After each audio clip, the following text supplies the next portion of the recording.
Okay, and I'm going to bring in Gale Rigobert here, and of course, as I said, she's the leader of the United Workers' Party in St. Lucia. Gale, what... And a former colleague of mine. And a former colleague of yours. Gale, what are your party's concerns about Alba, and what are your concerns about Petrocaribe? Hi, thanks for having me. Just a slight correction, leader of the opposition, United Workers' Party. To the extent that we have always argued, one, that the membership of ALBA and access to Petrocaribe has not been fully ventilated in the domestic scenario, that St. Lucians themselves were not adequately consulted before the government of the day decided to go that route. And the immediate questions were, one, what were the terms and conditions of our membership? Two, to what extent were we able to access the concessionary financing for energy, and what was the real cost? And whether the government itself had tabulated in a very scientific and definitive way what the real cost would be to taxpayers, not now, but in 5, 10, and 15, 20 years. Now, the current situation in Venezuela begs the question that Venezuela being one of the key architects of ALBA and one of the major benefactors with respect to Petrocaribe, whether the domestic unrest thwarts its best efforts at lending the assistance that it had promised, and whether its own domestic situation, as we understand it, is near crippling, that it is in a position to honor those commitments. And can St. Lucia and the other countries of the Eastern Caribbean who have hinged their hopes on ALBA and on Petrocaribe reasonably expect that the funding and the concessionary access to fuel, which was promised, whether these can be delivered given Venezuela's own domestic challenges? And it is a real question. It is one that ought to be greeted with truth and significant interrogation, because there is no point in trying to gloss over the issues or to endeavor to make the issues look less dire than they really are, because they are unfolding before our very eyes.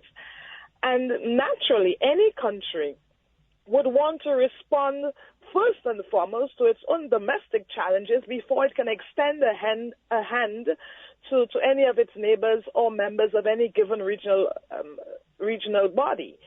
And so the question, therefore, must be asked, to what extent can the Maduro regime continue to, one, respond adequately to the domestic challenges that confront it, and to honor its obligations within the regional arrangements of ALBA and, of course, Petrocaribe? Okay, well, I want to ask both of you about your take on the protests that are happening right now. But first, Indira, are you surprised at the unrest taking place to your neighbor in the south? Not at all, because I mean, when you speak to professionals who are outside of Venezuela, there has long been a sense that people are unhappy. They are unhappy with the fact that the level of crime, for one thing, is extremely high, and the level to which quality of life is affected. As professionals, you cannot comfortably, as one lady in the interview said, she cannot take her children to the movie theater. So where then is the quality of life on the one hand, and then on the other hand, it has to do with the quality of affordability.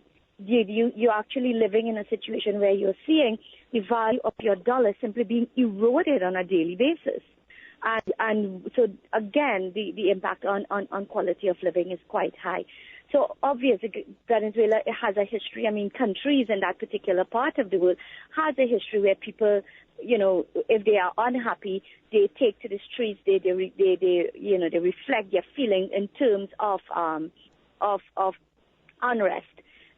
So that this is something that we have seen happen in the past. It's not surprising. What the capacity of the government to be able to quell this is really questionable, because what we're also seeing is that Venezuelans living outside of Venezuela are also rising to the occasion and joining in protesting at embassies in the countries in which they are living, for example, and rising up in solidarity with those who are calling for change in Venezuela, calling for better than they're currently getting. So I think that this is just the start. I think it will continue to unfold in this vein. And Gale, what do you make of the protest? Well, Latin America has always proven to be a very interesting political lab, if I dare to say so.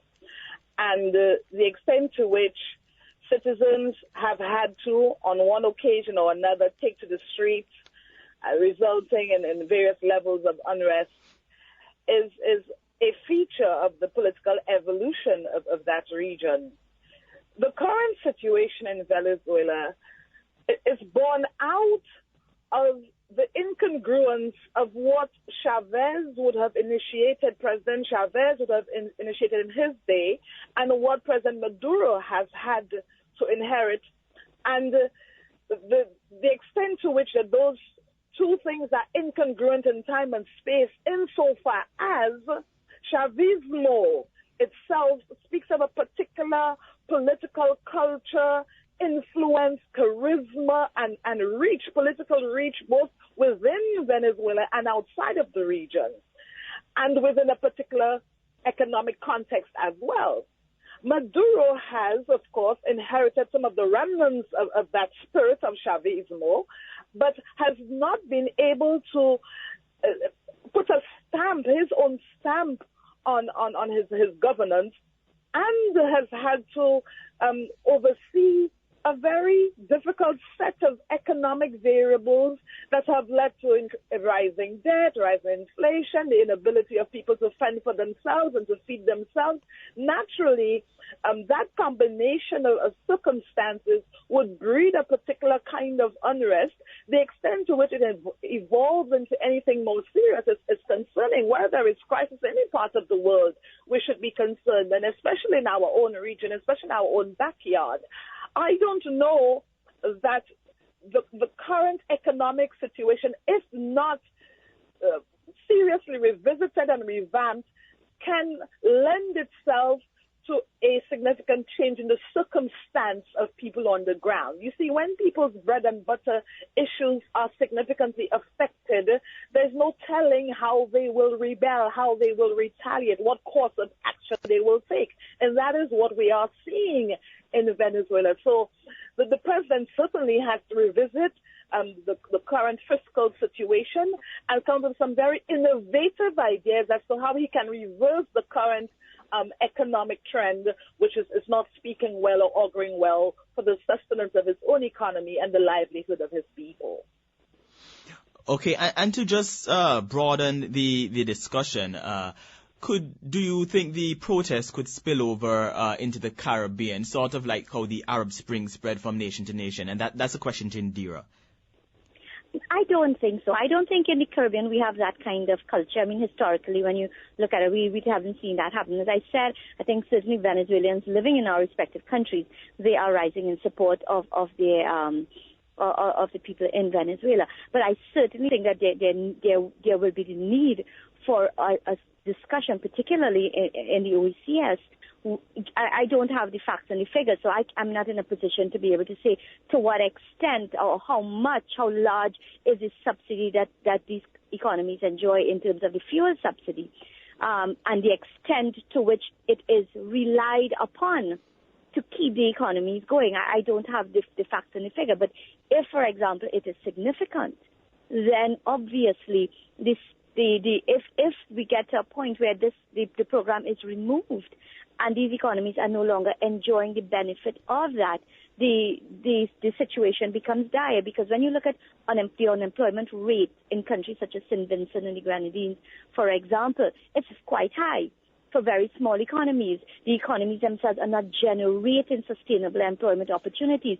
We are not seeing the kind of diversification that is required. The traditional tourism sector, the traditional agricultural sector are not growing in the kind of way that would allow for the economy itself to be self-sustaining. And the cost of fuel impacts heavily if we are looking at diversification, if we're looking at added value in terms of processing, so that the implication then in terms of the energy source is serious. I know, for example, St. Vincent and the Grenadines recently, the Prime Minister launched an alternative energy project, and he's looking at some investors, foreign investors, to come in and to exploit geothermal as a source of energy. And in fact, he has a plan that will not only be producing for St. Vincent and the Grenadines, but producing to export it to neighboring islands. But that is a long-term project. And what we need to address is the short to medium-term implications of what is happening in Venezuela and how it impacts on these economies. We can have a look at the impact just in a minute. But first, I want to look, staying with the theme of what's happening in Venezuela and the protest. I know there is some concern, at least I would have read one article in Trinidad where people were speculating about, refugees, people fleeing from Venezuela. Is there that threat that they could be fleeing to the Caribbean, especially Trinidad, because of the close proximity? Sure. I mean, already as it currently stands, Trinidad and Tobago has a very large Venezuelan community. So that's happening, and as you know, I mean, our borders are quite what is the word? For us, it's very easy. It's very easy to come in here. To what extent our government will respond and react to that is again something that we need to wait and see. But certainly, even though the Trinidad and Tobago economy continues to be strong relative to those of the other economies, we have our social issues and our social challenges as well. And it will not be a situation that the government could simply turn a blind eye to. They will certainly have to respond in limiting the extent to which that particular situation can occur. Okay, and Gale, would St. Lucia welcome Venezuelans seeking asylum? Well, we're not there yet, but certainly St. Lucia has had long-standing relations with Venezuela, and if it gets to the point that we would have to consider the extent to which we have to absorb persons wanting to flee from Venezuela, I'm sure the government will consider it in a very appropriate way and consider all the variables, but I'm not sure that it necessarily will escalate to that level. I think that certainly I'm sure the other regional organizations such as UNICEF and CARICOM and the others would have to consider what is happening in Venezuela and to anticipate, if at all, the needs that may arise as a result of what's happening in Venezuela. But certainly we've had a long-standing relationship with Venezuela and the same courtesies that would extend to any other neighbor should they need our assistance. I'm sure it will be considered in the same vein. Okay, now Trinidad is not a member of the Petro-Carib agreement, but St. Lucia is and Antigua is. And from our figures here, we know that there is a utility subsidy that comes directly from the Petro-Carib arrangement. I think some 5,000 senior citizens benefit from that subsidy, as well as there is a monthly food subsidy as well, and I think those numbers are about 2,500. In St. Lucia, Gale, how much of an impact has Petro-Carib made on society, especially those on the lower economic side in terms of social programs? Well, it's a relatively new initiative, and much of it is still in the pipelines. The only initial manifestations of borrowings or lendings of monies. But I think the bigger question is whether these arrangements are sustainable, notwithstanding all that has been promised, and if not, what are the alternative arrangements? It really brings to the fore the discussion on energy security, and that is not at all unique to the situation with Petro-Carib or St. Lucia and Venezuela. These islands must give due consideration to realizing some level of energy security and considering alternative forms of energy, more sustainable forms of energy, be it geothermal, solar, wind. And that is a discussion that the events in Venezuela, quite apart from the immediate impact of the social unrest on the Petro-Caribbean arrangement, is really how much effort are these countries putting into their energy security, and whether there's a long-term plan for relieving the reliance on fossil fuels, and whether there is any forecasting as to which of the various options, be it solar, geothermal, or wind, would be most feasible in any one of those given territories. So we have seen some monies coming in the way of bridges, etc., in St. Lucia. The fine detail of some of these arrangements are still very much under wraps. But the initial gifts that have come our way, I'm not sure that we will see a significant avalanche of gifts coming our way, especially given the current situation in Venezuela. And it raises the question, whereas we recognize and we've always argued that it makes good sense to strengthen and deepen relations with countries in the region, it does not augur well if there's an over-reliance of any one sector on any given country for its own survivability. And it just raises new concerns about our own volatility and vulnerability with respect to access to energy and investment financing. Well, the issue seems to have been important. Development financing, sorry. The issue seems to have been important enough that the Caribbean leaders did weigh in on it in this past week.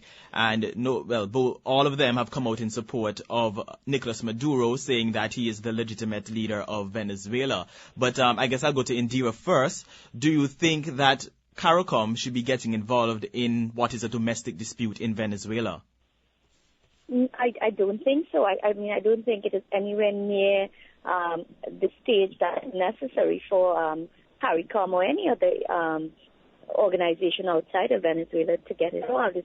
The people of Venezuela are saying that our social issues are real, our cost of living issues are real, the crime situation, and we are asking, we need our government to respond to that. So at this point in time, I think it's very much a domestic issue that needs to really stay there. I think from a Caribbean perspective, it is important because of Petro-Caribbean, because of this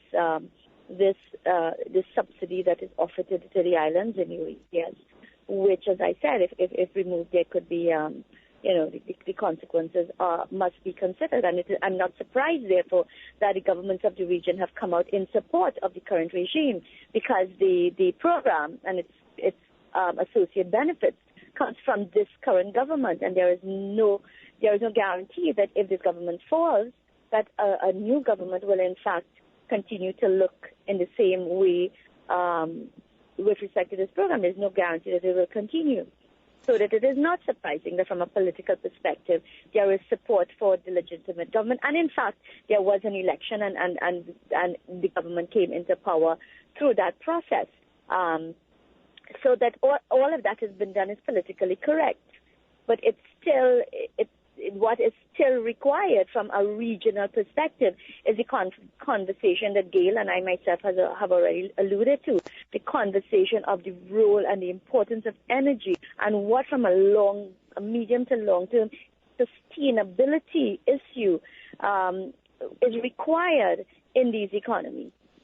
Certainly continuing to look for subsidies and is not the answer, especially when you look at a country like St. Lucia, for example, that has the capacity for geothermal energy production. Country like, I'm bringing in Dominica here that has the same thing, St. Vincent and the Grenadines.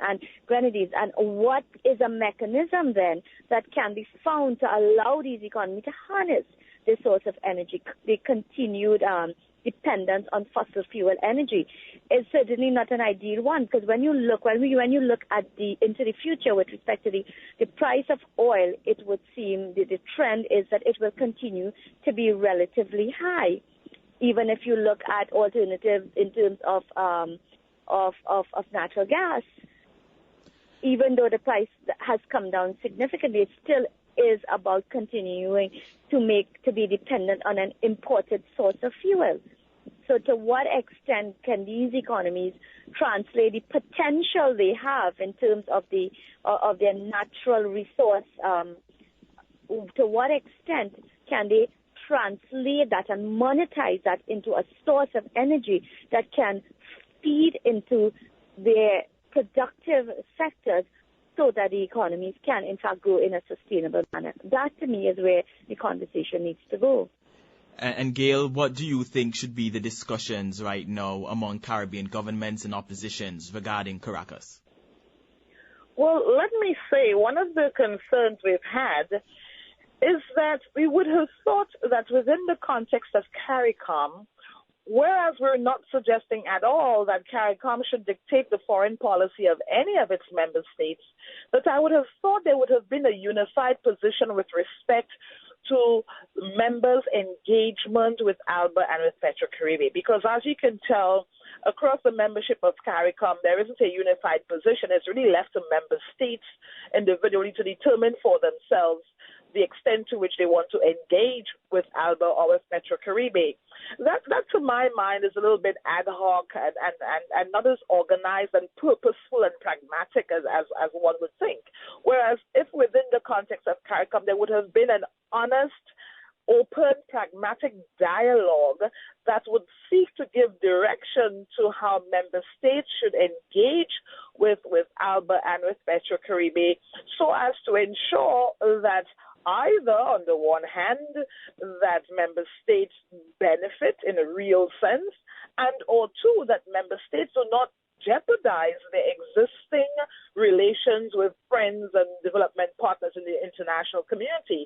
That there needed to be some kind of prescription, not in a dictatorial way, but at least some kind of suggestive prescription as to how member states should engage with ALBA and with PetroCaribe. So to the extent that member states have gone on their own individually to engage in more or less depth one way or the other, then it really raises the question as to, how much of a unified position can CARICOM, and I mean member states, ever assume on any given question.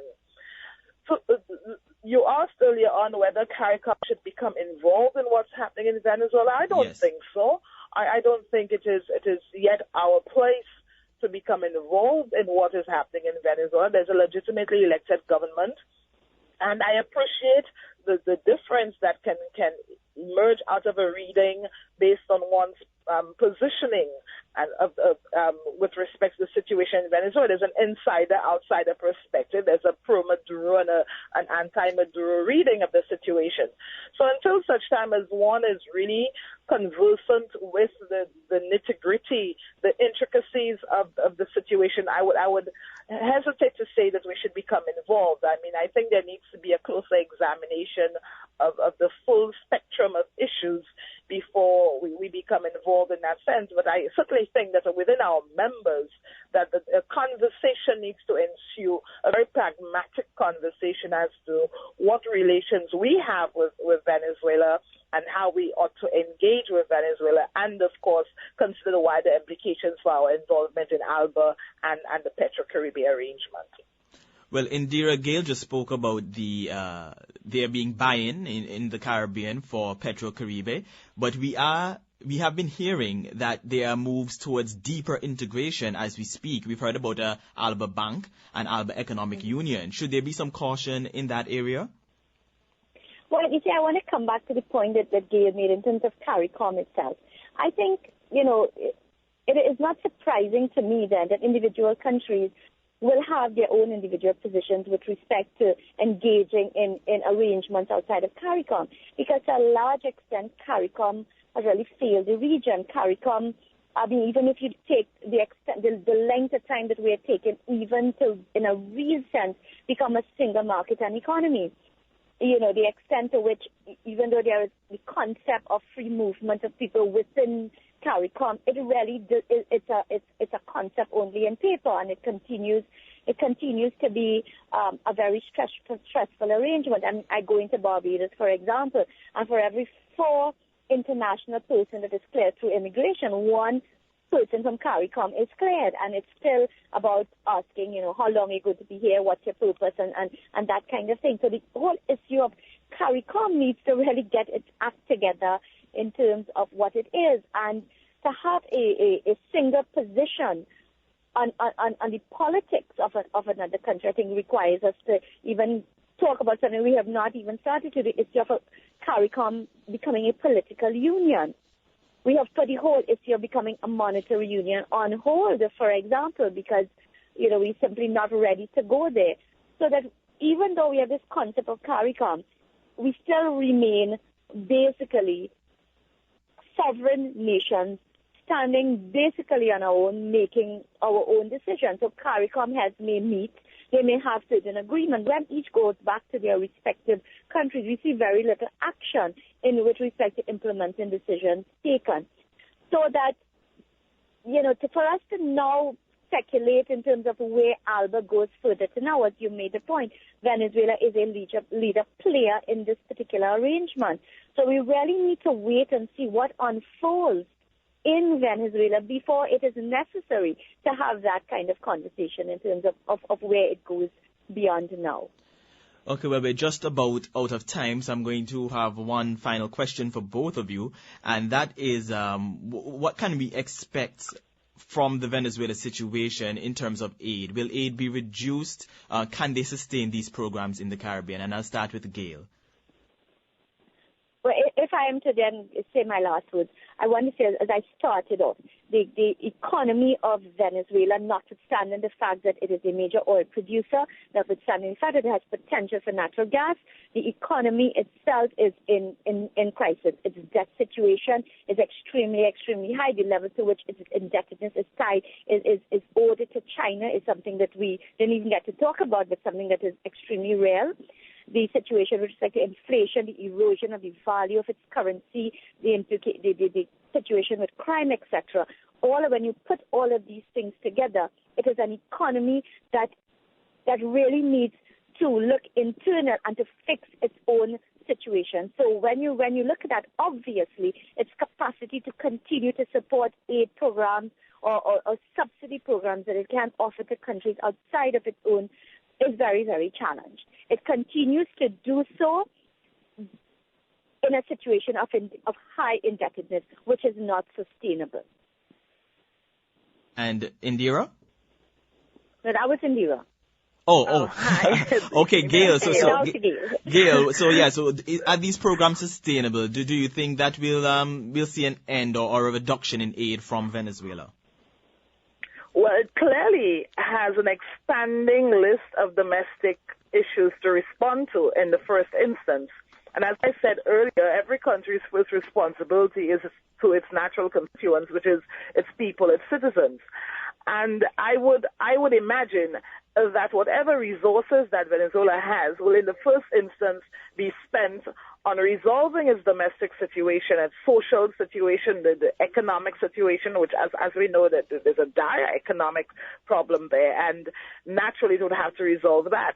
I mean, I know we did not go into detail, but there needs to be a conversation on the political, economic significance of Venezuela, its geographic salience, and why Venezuela is so important, not just with respect to the issue of Petro-Caribbean and the membership of Eastern Caribbean states, but there's a wider discourse with respect to Venezuela's own relationship with the United States, our own relationship with the United States, and the role that Venezuela is playing. So there's certainly a discussion that needs to take place that considers all of those things. But most certainly the current situation in Venezuela, its challenging economic crisis would mean or would warrant that it responds in the first instance to its own situation before it can lend a hand or be benevolent, it can extend any generosity to its neighbors and the members of ALBA and its partners in the Petro-Caribbean arrangement. I don't see that there is any quick solution to what is happening in Venezuela with respect to its current economic situation. The political turmoil does not help. It makes it even more difficult to put into effect the corrective economic policy policies that to reverse the current situation. So certainly Venezuela has its hands full, and I don't imagine that rendering aid to its neighbors and friends would be its first priority at all. Okay, I'd like to thank you both for speaking with me this afternoon. We just heard from the leader of the opposition in St. Lucia, Gale Rigobert, and a Trinidadian economist and lecturer, Indira Sagewan Ali, and they were speaking on the issue of the protests in Venezuela and the impact on CARICOM. Jamaica. So that there is some nexus, direct nexus between the Governor General and the Honours Committee. That doesn't exist as between the Prime Minister and the Honours Committee. But still, when they have received their, or rather when the Honours Committee has made its decision about whom it will honour, that decision goes first to the Prime Minister. And that's a very important first step. And it seems to me that that therefore provides the Prime Minister with some degree of discretion as to whom to include and whom not to include. To the best of my knowledge, when the Honourable Lester Bird was Prime Minister, he never exercised any veto over it. It was just a pro forma allowing the committee to determine who should be the recipients of the honour and leave it to them for that purpose. Okay, now I want to move to the gradations as you spoke about and also the number of awards that are issued. But first we'll hear from Faye Ellington about the same question in Jamaica. Antiguans generally, and I believe people around the world, view Jamaicans as people with an immense amount of national pride and a lot of patriotism. And I'm wondering how much of that is fueled by the fact that you do honor your own. Quite a bit of that is fueled by honoring your own, but it's not the only reason why we have that pride. And thanks for that compliment. Nationalistic pride, patriotic pride is there, particularly when things like sports and, you know, and other events. The Voice with Tessa and Chin, all of us get behind it, you know. So it is very important for Jamaicans, this nationalistic pride. Some people, of course, couldn't give two hoots, like in any other society, that this is being done.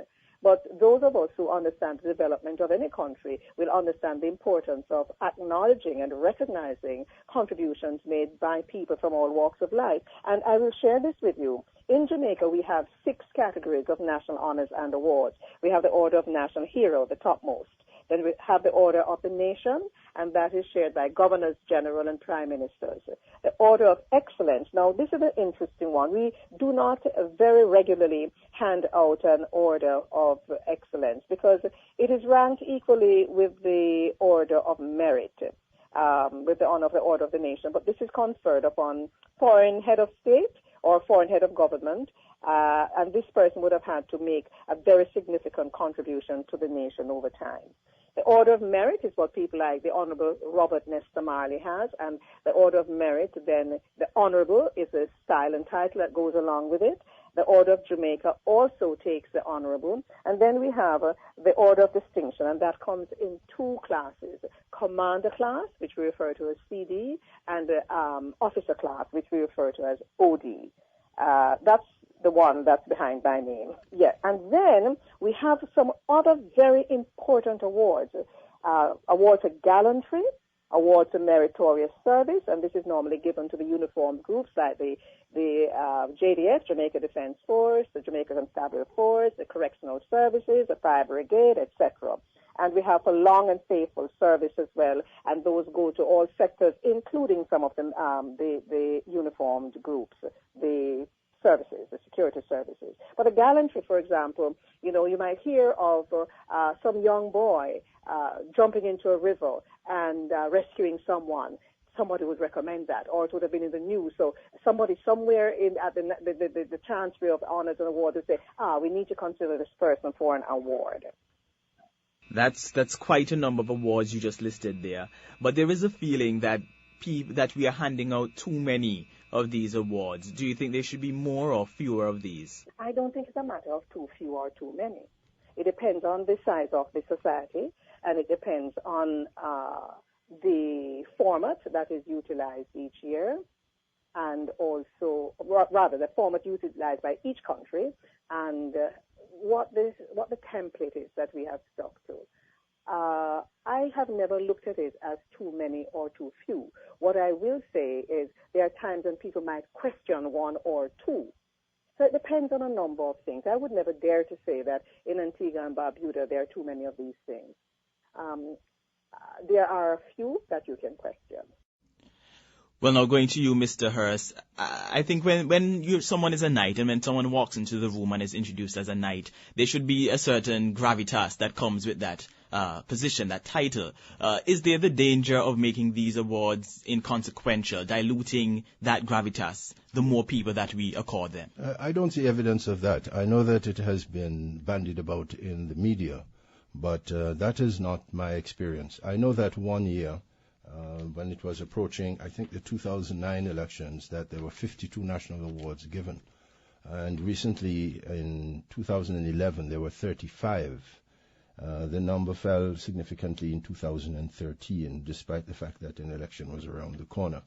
That's when King Obstinate Selvin and Selvin Walter were made knights, and other honors were given to people like Mrs.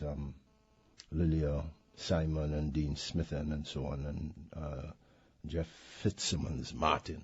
But quite literally, with a nation of about anywhere between 80,000 and 100,000 people, it seems to me that if you give 35 honors in a year, that you will never be able to exceed the number of people in Antigua and Barbuda that are deserving of honors. It would seem that way to me. But you had earlier asked me about what are the honors in Antigua and Barbuda. What are the four categories? The four categories, yes. Yeah, and there's the Most Distinguished Order of National Hero, which is the Order of Knighthood. Then there's the Most Distinguished Order of the Nation, which is also an Order of Knighthood. Then there's the Most Illustrious Order of Merit, that's the third. And then the Most Precious Order of Princely Heritage. And even within those four, you have subcategories, so that you get Knight Commander and the other one is Knight something. But at any rate, you have subcategories within each category. It is unlikely. Also, I heard Sir Vivian Richards complain that though he is a national hero, it doesn't seem to mean anything, because the investiture occurs. He gets applause, there's something in the newspaper, and after that, nothing. There is no purse or anything. There is no book written about him or anything like that. And so it just appears as though it is just an honor that is conferred on a single day.